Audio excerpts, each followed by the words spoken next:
Esse é o início de mais um podcast, Mais Vida, aqui pela plataforma Dr. Play, o ecossistema de saúde que tem um lema: transformarmos e salvarmos vidas utilizando a informação. Esse meio tão necessário, tão acessível, que leva saúde, bem-estar para todos os lares, porque estamos para o mundo pela internet nesse momento, no YouTube, em Dr. Play Saúde. Portanto, tenham certeza, teremos mais uma edição inédita, exclusiva, na verdade, um bate-papo muito interessante, mas cheio de informações diferenciadas. A minha convidada de hoje, pela primeira vez, inclusive, no podcast Mais Vida, é a doutora Patrícia Apolinário. Doutora, seja muito bem-vinda. Eu quero agradecer enormemente a senhora, em nome da Dr. Play, por estar no podcast Mais Vida. Muito obrigado, doutora. Eu que agradeço o convite. Fiquei lisonjeada com esse convite e acredito muito que o poder da informação salva muitas vidas todos os dias.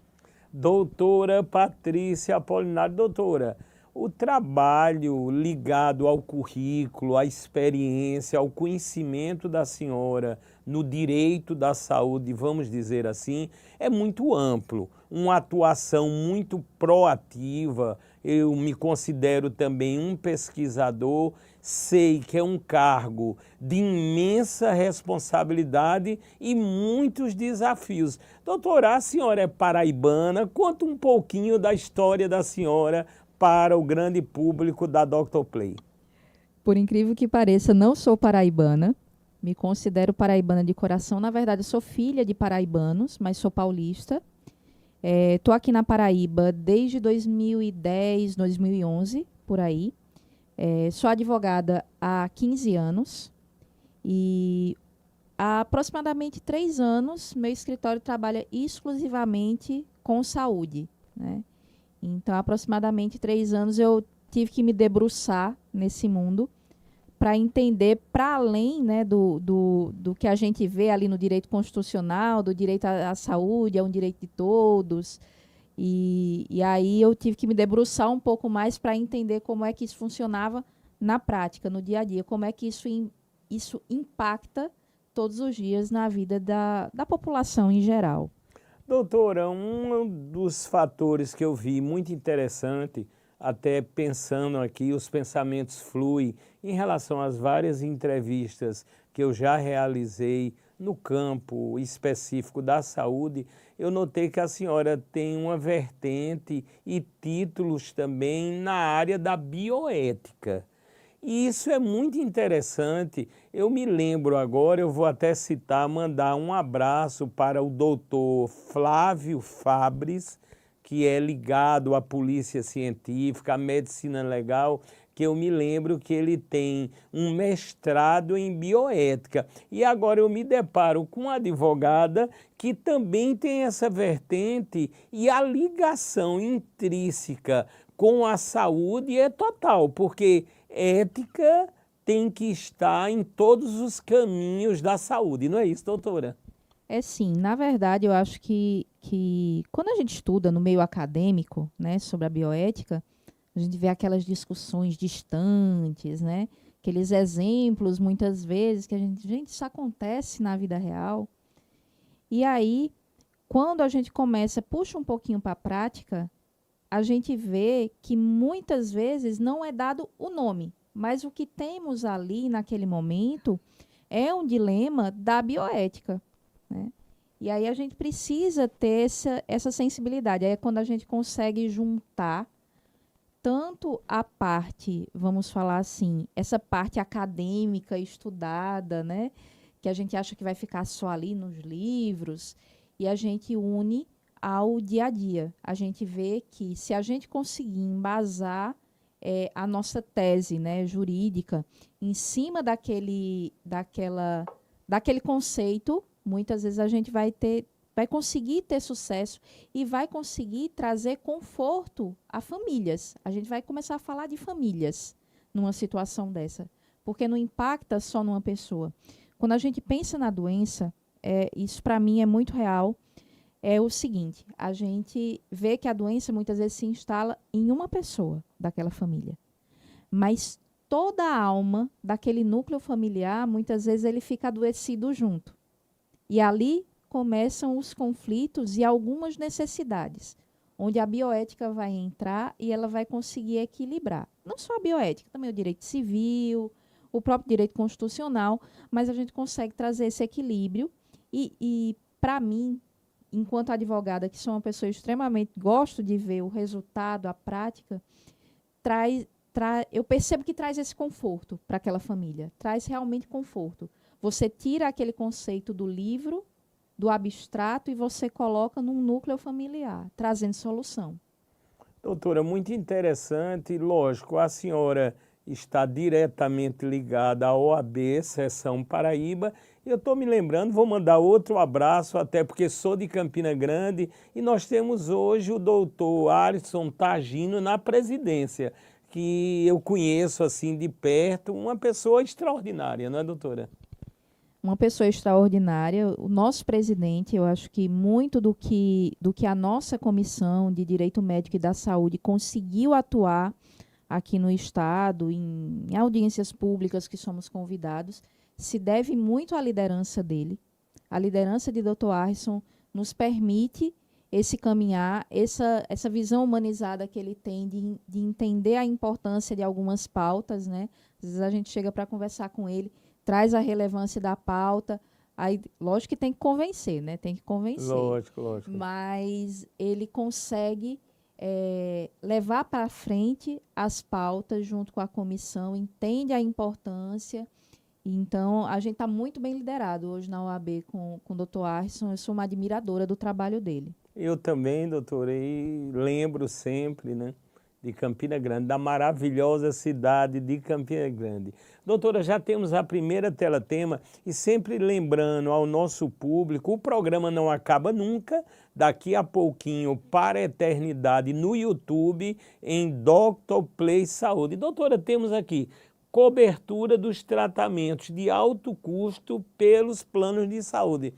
Doutora, eu tenho plano de saúde, obviamente, mas logicamente noto assiduamente que quando se entram em exames muitas vezes mais caros ou mais complexos ou procedimentos, temos sempre um grau de espera demasiado e muitas vezes uma negação por parte do plano. E aí, doutor, o que fazer? Tem sido uma situação recorrente, né? Quando a gente fala de a modernidade dos tratamentos, a evolução dos tratamentos que são oferecidos para um paciente, ela não está conseguindo ser acompanhada nem pela Anvisa, sequer imagina pela ANS, né? Eu sempre falo isso. A ANS vai lá, ela vai conseguir ampliar a lista dela para que tenha acesso a tratamentos mais modernos, às vezes com 1, 2 anos de diferença da liberação desse medicamento na Anvisa. Então, dá essa distância, esse lapso temporal, e além de tudo, muitas vezes está dentro do rol, mas são tantos critérios a serem obedecidos que se o médico, por vezes, faz ali um relatório mais, vamos dizer, simplificado do quadro clínico do paciente, o plano de saúde simplesmente fala: não é minha obrigação fornecer esse medicamento, está fora rol. E é uma situação que muitas vezes a gente vai precisar judicializar, né? Entramos com alguns procedimentos, muitas vezes junto à própria ANS, dizendo: olha, temos esse quadro aqui desse paciente, que é assim, ele está precisando desse medicamento, por isso, e o plano de saúde negou, né? E a ANS vai e chama o plano de saúde para esclarecer, num prazo de 10 dias. O plano de saúde diz que não é minha obrigação, eles não obedeceram os critérios de um nome bonito chamado DUT, que é a diretriz de utilização do paciente naquela situação, Ele fala, não obedece, então não vou fornecer. Nesses casos, a gente termina tendo que realmente judicializar.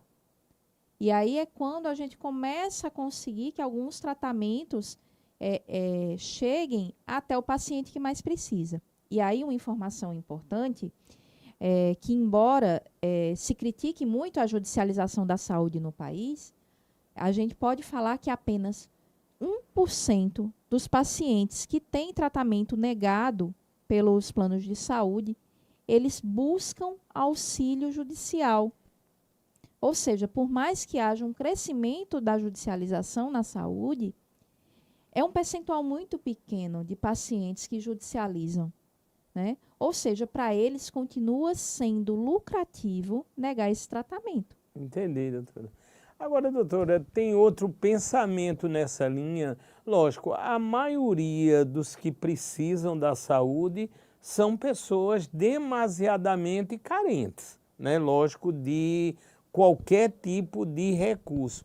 Aí, doutora, não seria a falta de informação dessas pessoas ou talvez o caminho da defensoria pública, que sabemos, muitas vezes demorado, isso não seria uma ação desestimuladora para essas pessoas?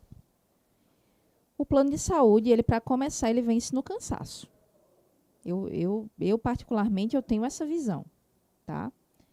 E o que é que acontece? Nesse contexto, vamos falar de Campina Grande, já que você mencionou Campina Grande. Pois não, doutora. A Defensoria Pública de Campina Grande, ela tem um trabalho muito bom dessa assistência à saúde. Eu, particularmente, conheço o trabalho deles e acho muito interessante o trabalho que eles fazem, né? Junto às secretarias estadual e municipal de saúde, que permite, nessa situação, dar assistência a essas pessoas que são mais carentes. O que a gente precisa entender muitas vezes é que a Defensoria Pública, ela não consegue alcançar a todos, né? Eu gostaria muito que conseguisse, mas infelizmente, né, diante da alta demanda que tem, não consegue alcançar. Mas quando consegue, presta um serviço, na minha visão, de excelência. Doutora, eu tenho me deparado por várias vezes, logicamente, nas pré-entrevistas que venho a fazer com os médicos.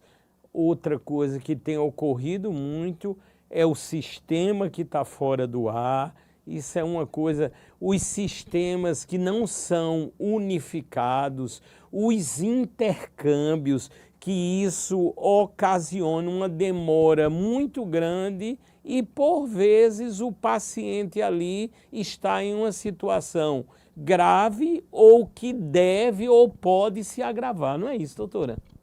Olha, tivemos duas situações que aí eu vou mencionar os planos, porque foi de conhecimento realmente notório na imprensa, que são a Unimed Rio e a Unimed Fama, que é a do Amazonas, e a Unimed Rio, que é a do Rio de Janeiro, né? Eles tiveram uma transferência de carteira, só que antes de haver essa transferência de carteira dos pacientes deles, né, dos usuários, o que é que aconteceu? A gente ficou ali com uma janela onde as Unimedes locais, elas não conseguiam atender, não pediam nada desse paciente, não conseguiam fazer esses pedidos de autorização, porque essas Unimedes de origem, que a gente chama, né, que é as Unimedes de outro local, elas não estavam efetuando os devidos repasses às Unimedes locais.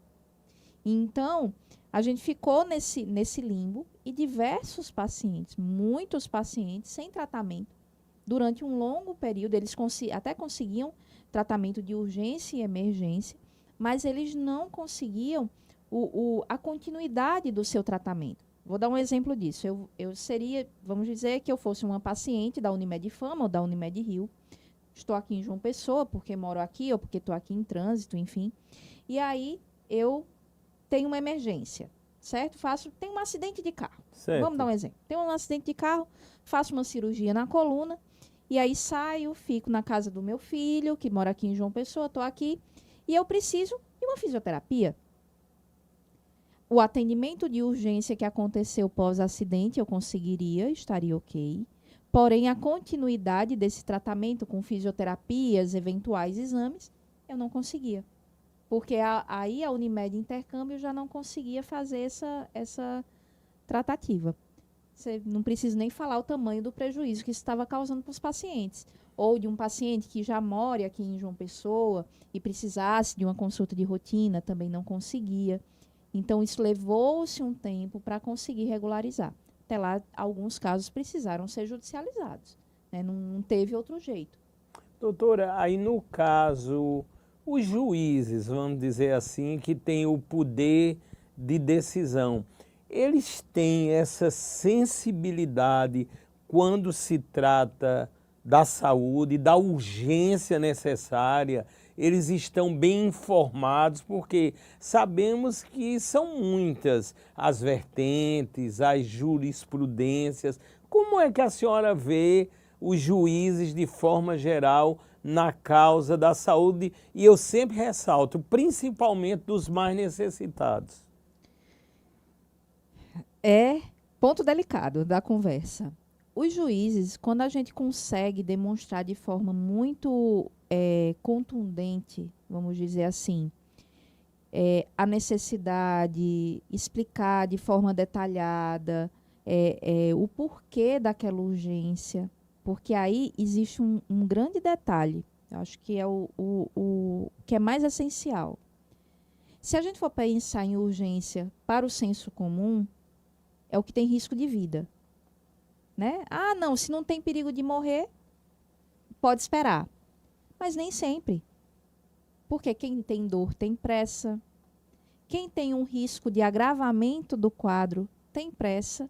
E também pela própria resolução do CFM é configurado um quadro de urgência ou emergência. Então a gente precisa deixar muito claro para o juiz desde o começo. Quando a gente consegue demonstrar essa urgência para os juízes, eles têm essa sensibilidade. Eu tenho percebido de forma muito positiva essa sensibilidade. Porém, quando a gente começa a correr com o processo, né, e aí sai desse quadro de urgência imediata e começa o processo a tramitar, a gente começa a ter alguns empecilhos, a gente começa a ter algumas entraves. Esse é o termo, alguns entraves, que dificulta a vida, porque do próprio paciente. Como é que você vai justificar para a família de um paciente que, olha, a gente precisa aqui desse tratamento, eu sei a continuidade do seu tratamento, mas o juiz deu um prazo de 15 dias e esse prazo são 15 dias úteis, né? A doença, ela não sabe se é dia útil ou se é feriado, ou é fim de semana. Então, são alguns obstáculos que a gente encontra, muitas vezes, nessas concessões de prazo e até na utilização de prazo mesmo pela parte contrária. Então, nessas situações, dificulta muito a vida do paciente. E eu digo que dificulta muito a vida da nossa atuação enquanto advogados. E, lógico, eu sei, tem que respeitar o devido processo legal, tudo isso. Mas como é que a gente explica isso para uma mãe que está com um filho internado, né? Então, existem essas dificuldades. E eu acho que é um grande desafio, né, para nós, advogados que atuamos nisso, é conseguir equilibrar esse pratinho do que é correto processualmente, assistindo muitas vezes essa justa ansiedade da família. Doutora Patrícia Apolinário, doutora, a senhora já precisou entrar na justiça por um problema de saúde ligado com a família da senhora ou então propriamente para a senhora? Eu comecei nessa jornada da saúde por conta de problemas familiares. A primeira pessoa que eu precisei judicializar efetivamente, assim, até tinha algumas ações pontuais, mas não era nada tão direcionado. Mas a primeira pessoa foi a minha sogra, né? Que ela teve um glioblastoma, né? Que é um tumor na cabeça. E aí ela precisou do neuronavegador, que é um equipamento que pelo valor dele, há uma dificuldade do plano de saúde autorizar. E, posteriormente, ela precisou do home care. Então, foram os meus primeiros contatos mais efetivos, foram com ela. E aí foi quando eu fui entender a bioética na prática, né? Quando você tem alguém próximo a você, aí você fala, cara, aquele conceito ali que eu estudei é isso aqui. É essa situação aqui que eu estou vivendo. Você começa a entender uma diferença essencial para mim, hoje, enquanto pessoa, enquanto ser humano, que é a diferença da vida biológica e da vida biográfica. Interessante, doutora.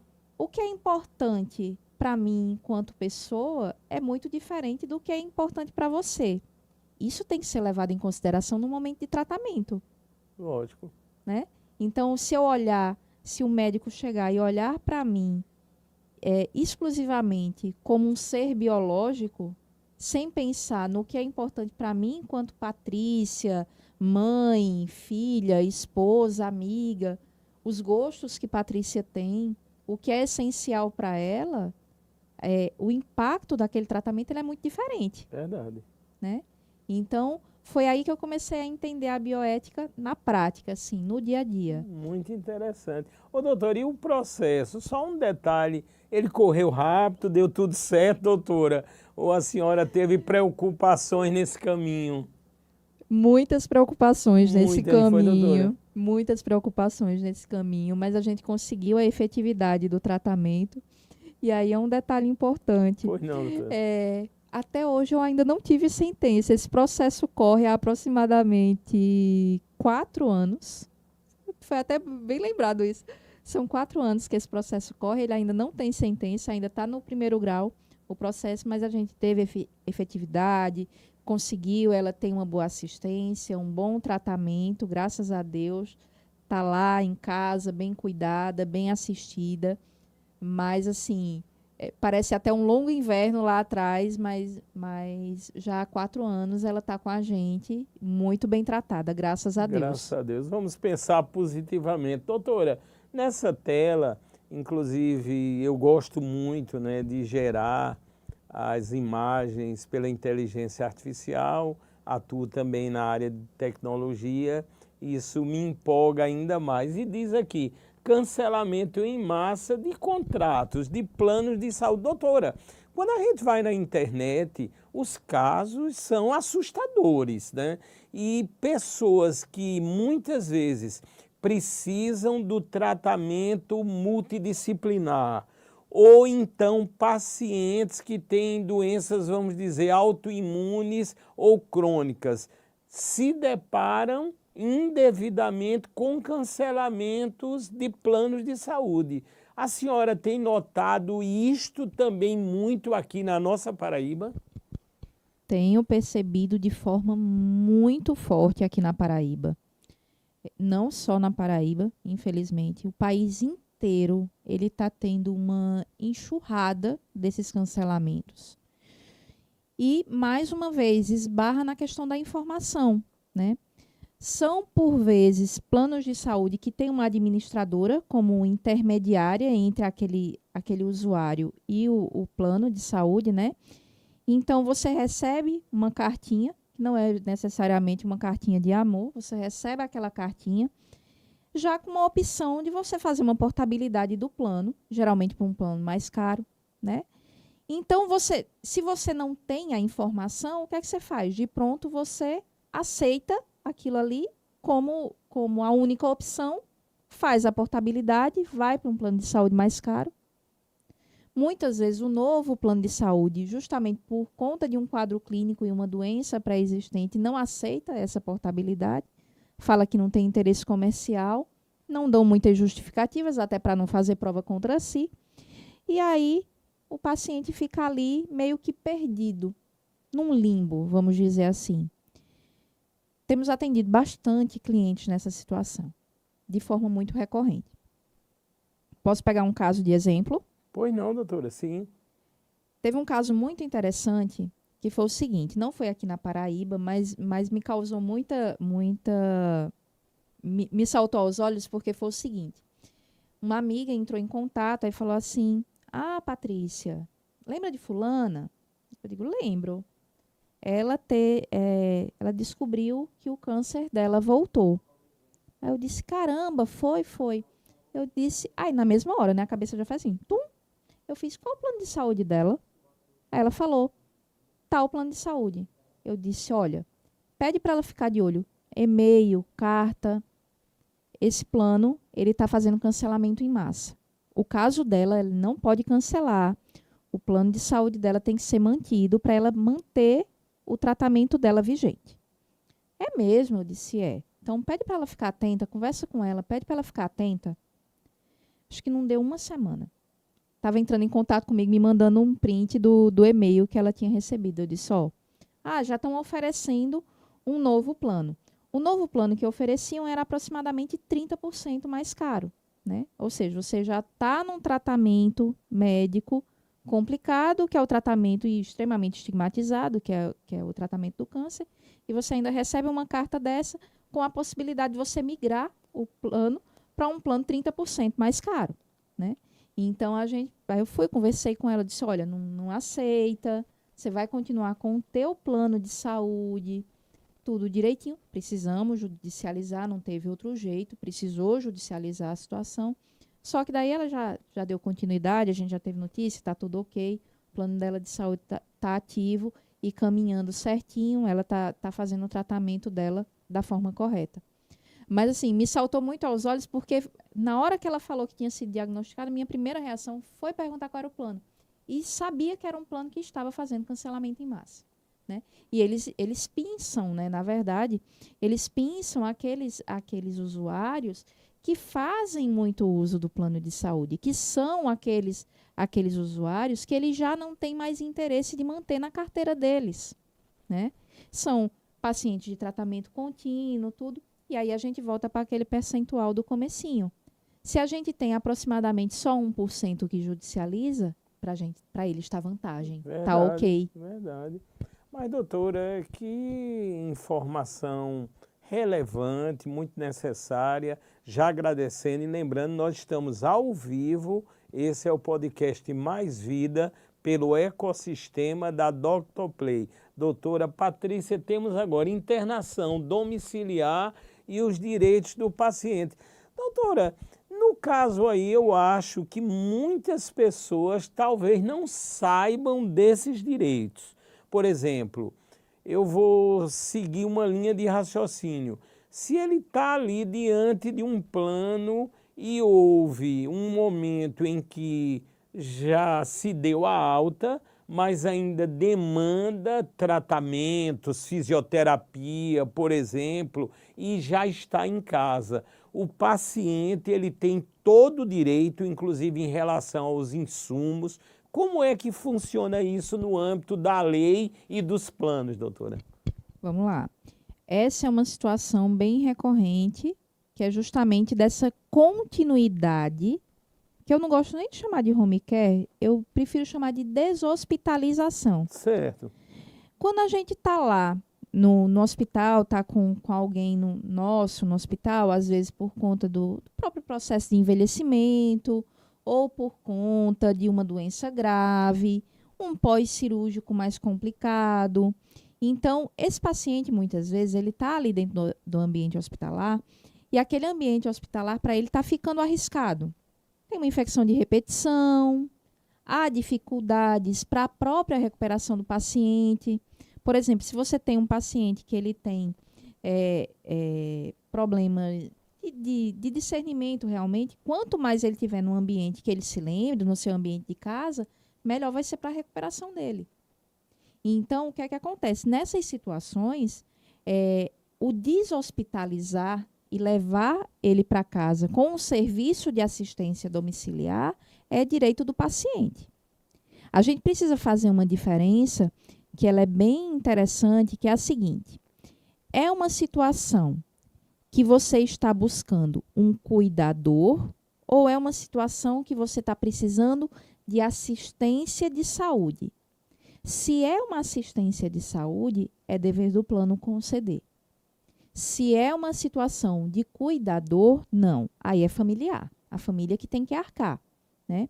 Mas se você tem uma paciente, por exemplo, que ela precisa se utilizar de tempos em tempos aquela alimentação pela sonda nasogástrica, ou GTT, algumas vezes é uma situação de GTT.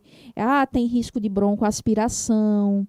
Então, são pacientes que eles têm direito, sim, a esse atendimento domiciliar. A questão é, quanto tempo? Existe uma tabelinha que dá um score que fala qual é o nível de assistência que esse paciente precisa.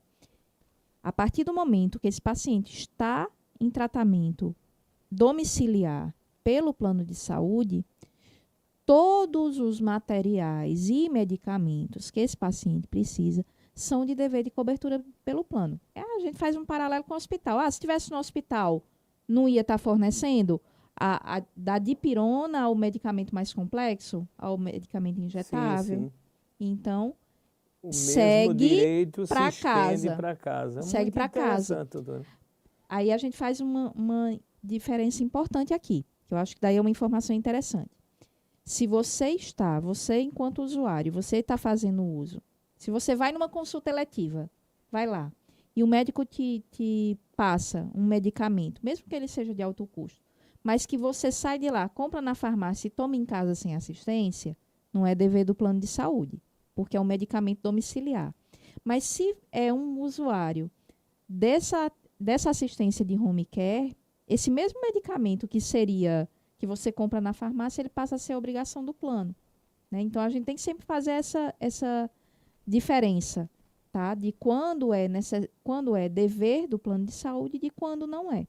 Muito importante as informações exclusivas com a doutora Patrícia Apolinário, dando um show aqui de conhecimento. Estamos com certeza salvando muitas vidas através da informação. Doutora, vem agora. Plástica reparadora e pós-bariátrica para quem tem plano de saúde. Eu acho que isso já é quase que um consenso. Eu, por exemplo, fiz uma bariátrica há cerca de 5 anos e sei que, se precisar, eu tenho esse direito. Agora, os planos de saúde têm dificultado esse direito? O que a senhora tem visto? Eles dificultam, né? Dificultam muitas vezes a própria bariátrica, que seria né? Eles têm uma série de critérios que precisam ser obedecidos, então, por vezes, eles negam por esses critérios não estarem obedecidos ou muitas vezes não estarem devidamente esclarecidos dentro daquele relatório médico apresentado, daquele laudo que o médico se utiliza para fazer o pedido para o plano. As reparadoras, elas são mais dificultoso ainda, vamos por assim dizer. Ela é mais dificultosa ainda. Por quê? Geralmente cai no âmbito de é estético. E não é. Nesse contexto, não é. É uma continuidade do tratamento, né? Então, você faz a bariátrica, perde aquele peso, segue com a dieta, com acompanhamento. Como consequência de tudo isso, vai haver uma estabilidade desse peso e você vai fazer as cirurgias reparadoras. Então, muitas vezes a gente precisa judicializar. Muitos desses processos ficaram suspensos por um tempo, por conta de uma questão processual junto aos tribunais superiores, mas os juízes continuam dando esse direito, quando o paciente judicializa, para que essas cirurgias elas sejam feitas, sejam realizadas, né? Informação de ouro agora é a seguinte. Pois não, doutora. Você tem um grau de obesidade alto, aí você começa a fazer o acompanhamento para poder ficar habilitado para a cirurgia bariátrica. Sim. E se nesse processo você consegue perder o peso necessário e deixa de necessitar da bariátrica, aí você tem perde peso o suficiente que te tira da necessidade da bariátrica, mas você continua com a necessidade das cirurgias reparadoras. Entendi. Então, você tem sim esse direito. Porque Verdade. você tratou da sua obesidade por meio de meios que são científicos, é dieta, muitas vezes Lógico, medicamento, lógico. tudo. E você vai ficar com as consequências, né? Que é justamente aquele excesso de pele, o abdômen avental, que tanto eles falam, as consequências disso, né? Que vai para muito além da questão estética. Verdade, eu conheço bem, doutor. Né? Então, assim, você tem direito, sim, à cirurgia reparadora nesses momentos. Então, não só o emagrecimento excessivo pela bariátrica, mas o emagrecimento excessivo também por outros meios, ele dá direito a cirurgias reparadoras. Doutor, e também nesse contexto que a senhora está falando, mesmo muitas vezes perdendo o peso, você vai continuar com aquela patologia, por vezes. A diabetes, que era o meu caso, a gordura no fígado, a apneia do sono. Ou seja, a gente nota e bate exatamente com o que a senhora, de forma muito inteligente, ressalta que o direito aí continua amparado, né, doutora? Continua amparado, porque qual é a lógica, certo? Às vezes, eu brinco que o direito, na verdade, é mais simples do que pode parecer. Na verdade, eu sinto que muitas vezes as pessoas fazem tempestade para vender guarda-chuva. O que é que você precisa? Você precisa de uma patologia diagnosticada, um CID, né? O Código Internacional de Doenças. Você Sim. tem um CID.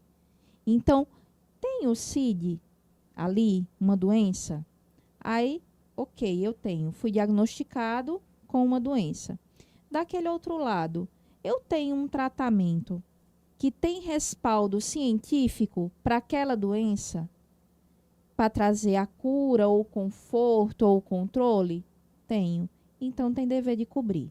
Né? Aí a gente vai para outros critérios. Ah, eu preciso de atender alguns critérios anteriores, tudo. Aí a gente vê depois. Mas, assim, o primeiro crivo que a gente precisa fazer é o diagnóstico de uma patologia, um CID. E qual o tratamento adequado para aquele CID. Isso é que é importante. Doutora, eu estou com um pensamento aqui, vou ter que perguntar à senhora. A senhora falou que o percentual, como sabemos, é muito pequeno dos que procuram os seus direitos na justiça. E baseado nisso, que campanhas estão sendo feitas de conscientização? Eu passei 27 anos em sala de aula, dando aulas de física, informática, robótica. Aí, por exemplo, no âmbito da escola, no âmbito das universidades, até das próprias empresas, o que tem sido feito? Vamos lá. Eu acredito que a internet é um grande veículo de informação, né? Hoje a gente consegue, eu tenho muito respeito pelo trabalho das ONGs. Quando a gente pensa em oncologia, por exemplo, pacientes oncológicos, o Oncoguia faz um bom trabalho disso, de informação. O, o INCA, né, o Instituto do Sim, Câncer, sim. ele tem uma série de guias, né? Daquelas cartilhas que informam As campanhas, as né? campanhas, né? O papel realmente dos meses de conscientização, de Outubro Rosa, de Novembro Azul, essas campanhas, elas têm um alcance, né? Eu acho que é fevereiro, que é da leucemia, Justamente. né? Então, você passa a ter meses que você vai saber que tem aquela campanha e você vai lembrar, né? Nossa, preciso marcar meu exame, eu preciso... às vezes você passa, vê aquele caminhãozinho que faz as mamografias, né? Então, essas campanhas têm um papel muito importante. Mas acredito que temos muito a fazer. Muito. Uma das coisas que eu mais percebo nessa caminhada de saúde é que falta informação. E informação é uma parte muito importante do tratamento. Muito importante. Quanto mais informação você tem, mais você consegue passar por aquele tratamento de uma doença grave de forma não tranquila. Eu não vou dizer que tranquila, mas com menos percalços, né? E às vezes você precisa de um terceiro olhar, né? Que é justamente alguém isento o suficiente para que ele consiga discernir por você. Em alguns momentos a gente não vai conseguir ter o discernimento necessário quando a situação é com a gente. Então você precisa desse terceiro olhar na situação que diga assim, eu acho que está na hora da gente ir por aqui, está na hora da gente ir por ali. Na bioética, vamos voltar para a bioética, essa figura é a figura do procurador para decisões de saúde. Verdade. Né? Então, o que é que acontece? Em alguns momentos, eu sempre brinco, é o seguinte, fecha teu olho e pensa num momento de socorro médico, de socorro de saúde. Quem seria a pessoa que sabe exatamente quais seriam os seus desejos? Né? Então, é importante a gente ter essa pessoa. Às vezes é o marido, às vezes é a esposa, às vezes é um filho, às vezes é um amigo. Entendi. É criar toda uma situação, às vezes uma logística. Eu estou me lembrando agora, doutora, eu entrevistei um bombeiro militar e grande especialista nas relações da prevenção do incêndio, e é como ele disse, procure fazer o treinamento das rotas de fuga, porque no momento que porventura precisar, as pessoas já estão ali informadas. É por aí, né, doutora? É por aí. Eu fui me tornando, com o passar do tempo, né, eu fui me tornando aquela pessoa chata, muitas vezes chata, que começa conversando com as pessoas e nesses momentos de bate-papo, às vezes, tomando um vinho, conversando. Ah, mas você já pensou? Quem seria a pessoa que sabe o que você realmente quer? Você sabe quem é essa pessoa? Quem cuidaria de você? E às vezes não é só o cuidado físico, não, de manter o bem-estar, o asseio, nada disso. É quem sabe o que você realmente quer. Sabe? Qual é a tua preferência musical para colocar uma música para você ouvir, né? Quem sabe isso de você? Porque é muito valoroso, né? Porque você precisa cuidar daquela pessoa como ela gosta de ser cuidada, Verdade, né? doutora. E o paciente, e aí eu brinco, eu cuidei da minha mãe também no fim de vida dela, e minha mãe foi uma pessoa muito leve de ser cuidada, né? Então, ela facilitou muito o caminho para cuidar dela, porque ela dizia exatamente o que ela queria. Pode parecer mórbido, mas não é tanto.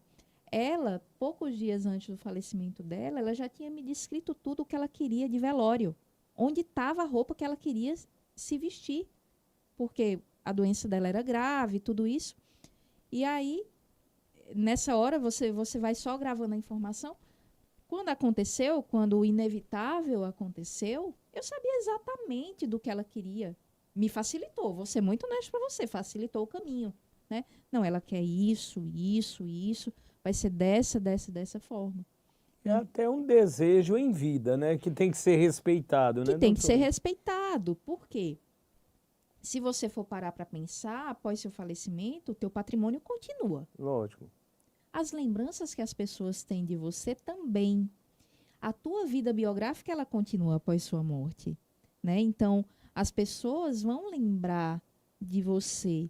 Então, nada mais justo que você decida essa parte também, né? Se assim for sua vontade. E minha mãe tinha isso muito claro, essa consciência da finitude e o que ela queria que fosse feito com relação a esses cuidados com relação à cerimônia, do velório.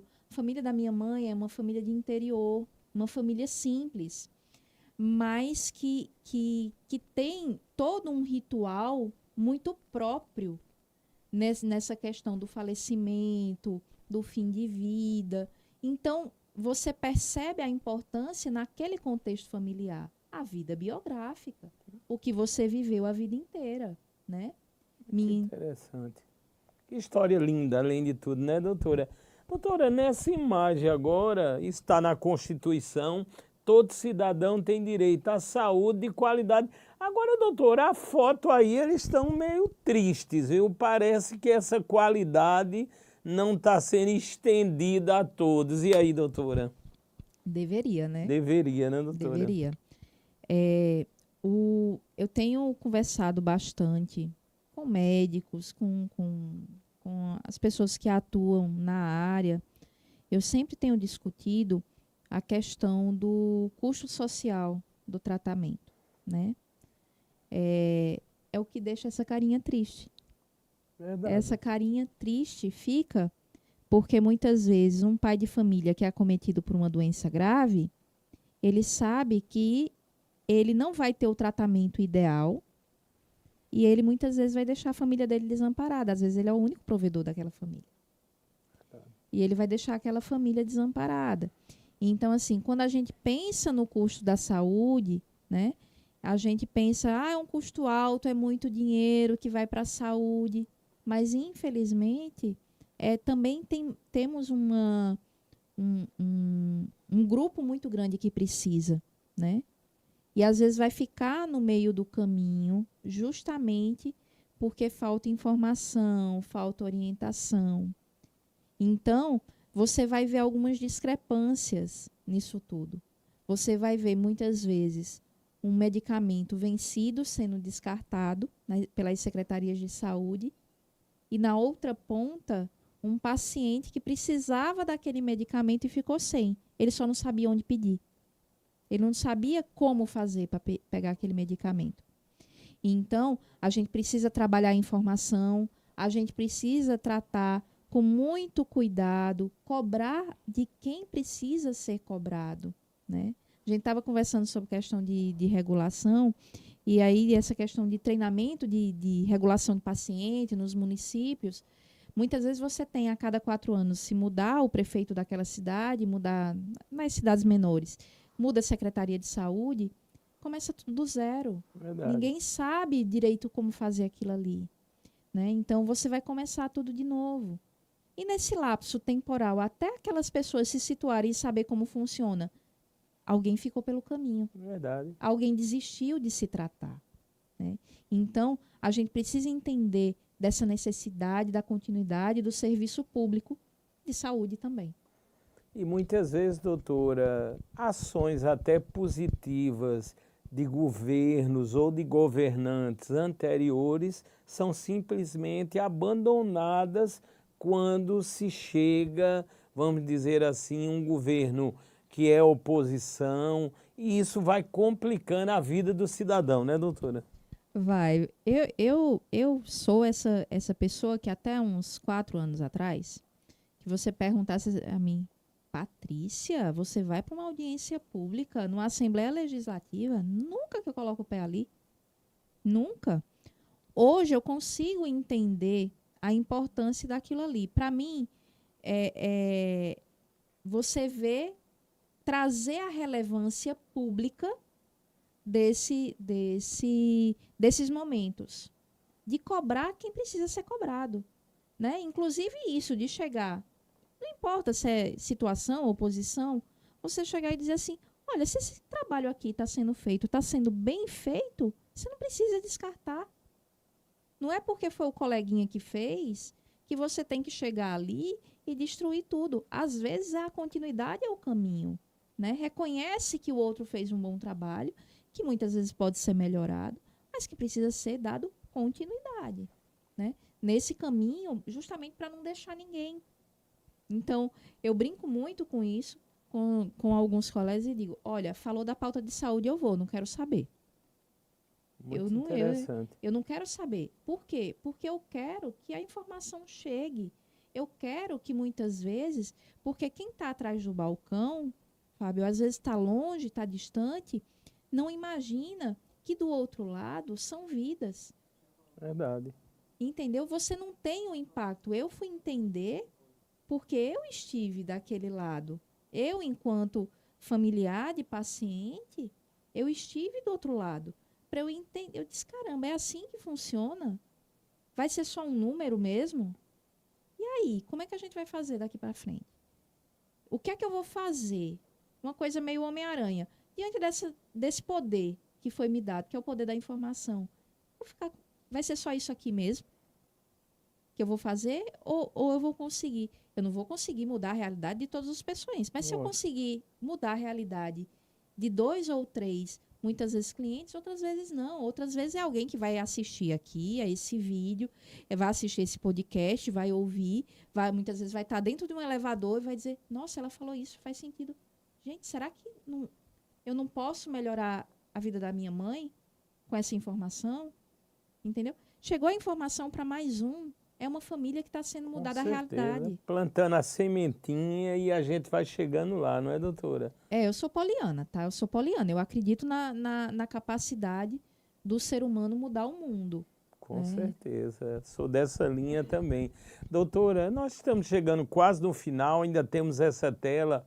Eu quero já elogiar a senhora, porque no cargo, repito, de tamanha importância, relevância e responsabilidade, eu notei um grau de atualização muito grande na senhora, no compromisso da senhora pela vida. Quando a senhora ontem me informou, por exemplo, dessa tela, que congelar os óvulos de paciente fértil é uma obrigação do plano. Doutora, eu acho que pouquíssimas pessoas sabem dessa informação, talvez até em primeira mão aqui agora. E aí, doutora? É importantíssimo a gente trazer essa informação. Alguns tratamentos, eles causam a infertilidade, né? O tratamento quimioterápico é um deles, né? Naquele momento que, vamos dizer, o câncer está se tornando uma doença crônica e aparecendo cada vez mais cedo, né? Então, diante do impacto do diagnóstico, muitas vezes, há uma necessidade de correr pela cura. E quando passa o tratamento, aí você fala, e agora? Será que eu vou poder ter filho ou não vou? Então, é parte do tratamento para uma mulher em idade fértil ou um homem que haja esse congelamento do material, né, dos óvulos, há tempo hábil, isso é muito importante a gente conversar, que há tempo hábil para isso. Temos alguns médicos aqui, algumas médicas aqui em João Pessoa que a gente fala sobre esse assunto, inclusive, né? Tenho muito apreço por alguns médicos daqui da área da oncologia. A oncologia, e aí eu vou fazer essa propaganda sim. Hoje a oncologia na Paraíba, nós temos médicos de destaque nacional. Com certeza. Entendeu? Então, assim, que tem capacidade técnica e sensibilidade para isso, para fazer esse trabalho, né? Só que na hora do vamos ver, do corre, às vezes a informação passa desapercebida. Sim, o plano de saúde tem a obrigação de pagar por esse tratamento de estimulação e congelamento dos óvulos até o final do tratamento da doença, tá? Então, tem sim essa obrigação e é um direito do paciente, um direito importante. Mais uma vez, a gente volta em respeito à vida biográfica desse paciente. Doutora Patrícia Apolinário, doutora, eu me lembrei agora, a senhora falando, e essa dedicação também aos mais necessitados, à área da oncologia. Eu quero mandar um abraço, porque faz jus às palavras, ao amigo, eu posso dizer, já entrevistei ele, brevemente estará também aqui na Dr. Play, o doutor Dalton Gadelha, do Hospital Help, em Campina Grande, que, doutora, ele citou para mim o caso da esposa, que foi um caso de câncer, mas que, graças a Deus, terminou tudo dando certo, e ele foi muito enfático quando disse, e isso já é uma realidade, teremos na Paraíba, em Campina Grande, um hospital grandioso, um investimento de 600 milhões, e ele diz, Fábio, o mesmo tratamento que a minha esposa teve no Sírio, em São Paulo, hoje nós já temos também em Campina Grande, inclusive com equipamentos. Interessante, 40% do atendimento do HELP é para particulares e convênios e 60% é SUS. Portanto, achei muito importante a colocação da senhora e vai naquele horizonte de pensarmos positivamente, não é, doutora? Essa foi uma pauta que a gente teve uma audiência pública na Assembleia Legislativa sobre pacientes oncológicos, né?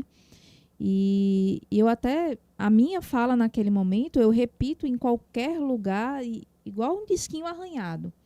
A gente precisa ter muito respeito, eu tenho muito respeito pelo serviço público, porém, eu acho que o serviço público ele precisa também respeitar essas parcerias público-privadas, o trabalho das fundações, porque o Hospital HELP, né, ele é uma fundação também, assim como o Laureano, assim como a FAP. Então, eu tenho muito respeito, quando a gente fala de oncologia, por esses hospitais que faz esse tipo de assistência. E tenho também pelas ONGs, né? Temos ONGs aqui em João Pessoa que faz uma atuação brilhante. Brilhante. Um processo de acolhimento, muitas vezes, essencial para as famílias que estão em tratamento, né? A gente, se você dá uma volta ali no estacionamento do Laureano, pela manhã, você vê a quantidade de pessoas que estão ali, que vieram para fazer um tratamento, e se não tivesse essas casas de acolhida, esse trabalho da Rede Feminina, da ONG Amigos do Peito, da Donos do Amanhã, o que é que ia acontecer? Não teriam sequer um lugar para sentar, almoçar e ter ali um café da manhã. Abnegados voluntários, já entrevistei todo esse pessoal, né? Agora estou me lembrando também na frente do Laureano, o doutor Marcelo, doutor Derlopter na FAP, o doutor Dalton também, ou seja, são baluartes, né, que têm um compromisso com a vida, né, doutora? Com certeza, e aí foi até essa na minha fala, eu até falei para doutor Johnny, eu cheguei e falei, eu disse, se esses hospitais que são filantrópicos, eles desaparecerem hoje, o que vai ser do paciente da Paraíba, né? E aí eu falo com conhecimento de causa, porque minha mãe foi uma paciente oncológica de leucemia, né? Sempre repito essa história, tratada fora das vagas contratualizadas do Laureano. E o que é que acontece? Dentro desse contexto, né, foi quando eu fui entender que muitos desses pacientes de leucemia, quando há a chance de fazer um transplante, eles tinham que ir para fora do estado, né? Então, é muito importante que a gente entenda que o paciente ele quer ser tratado na sua casa. A doença por si só já tira muito desses pacientes. Então, você vai tirar o conforto familiar dele, né? Essa base familiar. Então, o meu respeito aos hospitais filantrópicos, repito isso pessoalmente para eles em todas as oportunidades. Dr. Marcelo é um amigo querido. A direção do Laureano, eu digo que eu tenho uma dívida de gratidão com eles, muito grande, né? A equipe de hematologia, teve um dia que eu até brinquei com o Dr. Carneiro Arnaud, eu digo, olha, se eu faço alguma coisa aqui, o mínimo que eu faço, agradeço a equipe de hematologia do Laureano, que foi por onde eu entrei aqui, fui conhecer o trabalho de vocês a fundo, porque até então você passa na porta e diz, Deus me livre de estar aí dentro. Verdade. Né? E aí a gente cita quem? Cita Alcides Carneiro, lógico, né? Lógico. Hospital é um local que por tristeza se procura e por alegria se encontra. Verdade. Né? Então, por quê? Precisamos ter nossos pacientes, e para mim aí é indiferente, seja paciente do SUS, seja do plano de saúde, eles precisam ter suas dores acolhidas. Muito importante, doutora. Né? E aí, eu falo, eu transito em algumas... Acho importante a coletividade, e é nesse contexto que tenho minha atuação dentro da OAB, que é meu órgão de classe, né? Dentro da comissão. Sou membro da BMCJ, que é a Associação Brasileira de Mulheres em Carreiras Jurídicas, aqui na Paraíba. Outra coletividade muito, muito importante para a gente. Né? Sou membro da Associação Brasileira de Advogados, também na área de saúde e bioética.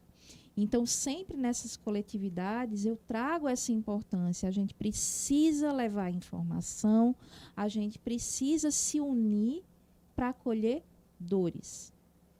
Verdade. Né? A dor, ela só é incurável, realmente, quando ninguém cuida. Né? O sofrer, ele é desse plano que a gente vive. Ninguém está livre da doença. Lógico. Né? Mas toda vez que a gente acolhe e cuida da dor do outro, né? Por mais que o caminho seja inevitável, como foi o da minha mãe, que terminou falecendo num curto intervalo de tempo, mas em momento nenhum eu fui desassistida ou desacolhida. E aí você passa a entender a importância. Esse fim foi inevitável, ninguém tinha controle dele. Mas eu preciso que todos tenham acolhimento. E aí começa a atuação. Aí começa a importância de entender esse trânsito em ambientes políticos.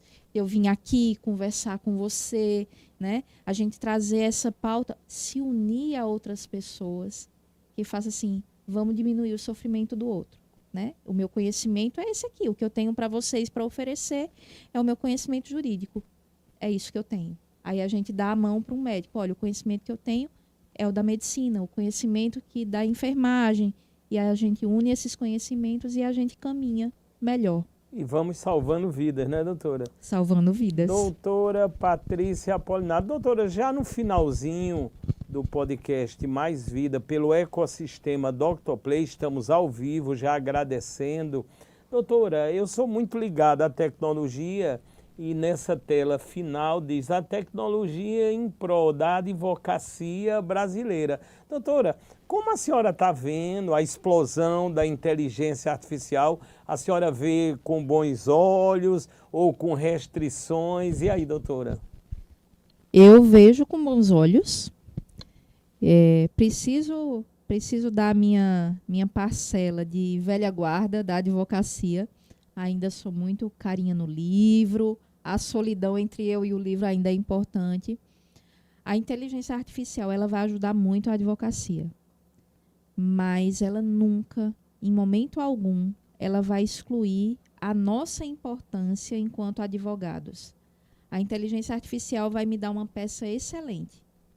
Mas se eu não souber pedir essa inteligência artificial, saber qual é o problema do meu cliente, para pedir essa inteligência artificial, vai faltar uma liga ali, vai faltar alguma coisa. Então, eu acho que as tecnologias elas estão aí, elas precisam ser utilizadas para otimizar o nosso tempo e para otimizar as nossas soluções também, mas nunca, jamais, ela pode substituir o que realmente conecta tudo isso, que são as relações humanas. Né? Então, eu sou aquela que sempre vou preferir o cafezinho quente com o colega na mesa, a gente buscando uma solução para um caso, do que exclusivamente a inteligência artificial que vai me dar aquela resposta muito rápida. Então, para mim, vai sempre precisar do equilíbrio. Com certeza, doutora, e de preferência cafezinho São Brás, viu, doutora? Doutora, eu quero agradecer demais a presença da senhora. Lógico, eu vi, como pesquisador que sou, a essência, a alma, o vigor, o trabalho, a dedicação, por não dizer o amor da senhora com o próximo, e o momento que tivemos aqui, eu tenho certeza, foi bastante necessário e diferenciado. As palavras finais da senhora, fique muito à vontade, se quiser dizer Instagram, escritório, ou seja, muito obrigado, doutora Patrícia Apolinário. O que é que eu posso dizer depois de tudo isso? É que saúde é um direito de todos nós, mas acima de qualquer coisa, quando você cuidar do outro, quando você precisar cuidar do outro, cuide com alegria. O sofrimento, como eu falei, ele é inevitável. A gente não tem como evitar o sofrimento. Mas cada vez que a gente acolhe, dentro do nosso ofício, a dor do outro, a nossa também diminui. Eu tenho aprendido isso na pele E toda a dor da saudade que eu sinto dos meus, ela sempre diminui quando eu acolho a dor do outro, quando eu vejo que eu consegui reduzir um pouquinho o sofrimento. Então, aprenda a acolher. Eu acho que acolhimento no âmbito da saúde, ele é essencial. Doutora, muito obrigado. Doutora, a senhora poderia dizer só o Instagram? Eu sei que é um caminho que a senhora leva muito esclarecimento, utilidade pública e tão acessível a todos. Patrícia Apolinário ADV. Pronto, Tá? ótimo. Vai ficar 2 azinhos juntos. É Patrícia Apolinário. Doutora, muito obrigado e assim estamos encerrando mais uma edição sensacional e ao vivo do podcast Mais Vida pelo ecossistema da Dr. Play. Fique com Deus. A partir de agora, o caminho para salvar vidas é o YouTube no canal Dr. Play Saúde. O vídeo, a edição é pública e aconselhamos que compartilhem, não custa nada, é um clique só.